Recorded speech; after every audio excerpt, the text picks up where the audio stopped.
Good day, it's Sprout in my human disguise, and today I wanted to talk about how you can become a Ren Faire entertainer. Now, entertainer is different than being a cast member. The basic difference is entertainers get paid and cast members are volunteers. With being a cast member, you usually have to go to an audition, and being an entertainer, you usually do not go to an audition, and you usually just email the entertainment director saying that you're interested in performing for the show. Now, the first thing that you're going to need to be a Ren Faire entertainer is an act. If you do not have an act, then I highly suggest you join CAST, because CAST is a great place where you can learn how to be a Ren Faire entertainer. Now, when you're creating your act to become a Ren Faire entertainer, the number one thing that you need for your act is to be entertaining. The next important thing I would say is to have your act be completely identifiable. That means that the audience will understand what you're doing and remember what you're doing. You need your act to be memorable. You need your act to make people want to come back to see you more. Now, there are all sorts of different acts that you can do. For me personally, I am a lane act and I am a costumed character. But you can also be on a stage, you can play music, you can do acrobats, you can do all sorts of stuff. Now, once you get an act well thought out, you need to take your act out in the public and record it. Now, obviously, if you are, like, let's say a cast member at a Renaissance Festival, you may get away with just pitching an idea to your creative director and just going with it first year. But if you are trying to do a new Renaissance Festival somewhere else and they don't know who you are, then you're gonna have to show them who you are, and the best way to do it is to show them a video of your act.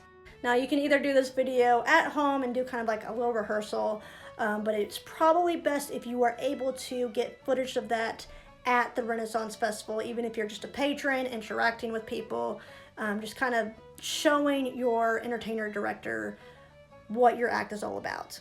Obviously, that doesn't include if you have like stage show equipment. Obviously, you can't bring that to your RenFest as a patron, but you know, you could still do stuff at home or even on a stage if you're able to do that. The next step would be to apply to your Renaissance festivals. Now, your first year performing, you might want to go for these smaller festivals if possible, or if you're just well known at a certain festival. Like, I was originally a cast member for the Ohio Renaissance Festival as Sprout, and then I actually took Sprout first as an entertainer to the Kentucky Ren Fest, and then I was still a cast member at Ohio Ren Fest at Sprout, and then by the next year I became an entertainer for Sprout as well. So I wanted to travel and be an entertainer, and I really went to the closest festival, but it also happened to be a lot smaller, and so it was a good way to really learn how to be an entertainer without the pressure of a really large Renaissance festival. So Renaissance festivals will either have a general manager or a specific entertainer director, and you will reach out to that person. I did it through email. Most people, the first time doing this, first time you meet someone, you usually reach out with email. If you know them really well, then you can talk to them over Facebook, but first time meeting somebody and first time applying for a job, it's probably best to do it over email. And when you send this application email, you want to make sure that it's probably at least 6 months in advance. I think my first year applying for Kentucky Ren Fest, it was actually less than 6 months in advance, so it's not impossible to get a job before that or after that, but it's just best to do it earlier rather than later. So your email application should really include everything that you have to offer. It should include who you are, what your act is, if you have any like previous work that you can include, like it's a resume, include pictures, videos. I would say maybe like 3 to 5 pictures and maybe 3 to 5 videos if that's a thing that you can do. Or you could also send like links to videos, like a TikTok or whatever. And for your first ever email application to Renaissance Festival, I would definitely include that your pay rate is negotiable, because of course you are trying to get into the business. Now, that doesn't mean settle for something ridiculous. You still want to get paid, but definitely work with the festival's budget because you're brand new. So, I mean, I would even say that if you have to accept no pay but with tips, go for it, but even then, like, that's kind of like pushing it.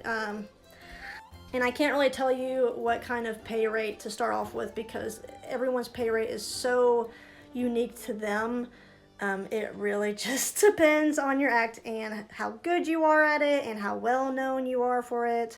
But my current generalized pay rate is $250 a day. So that may help you kind of determine like your goal pay rate if you do something similar to what I do.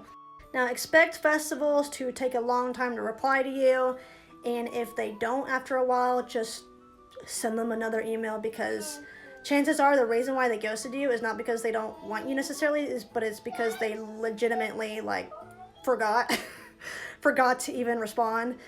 Renaissance Festival management is usually insanely busy. So sometimes they get caught up in whatever, and sometimes you just kind of have to insist that they hire you until they give you an actual answer.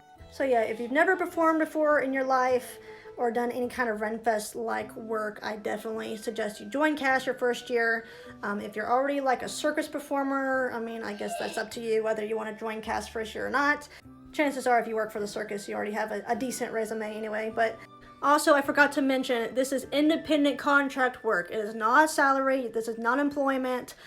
People are allowed to hire you for less than minimum wage. Think of it similar to like a parent hiring a birthday party princess for their kid's birthday party.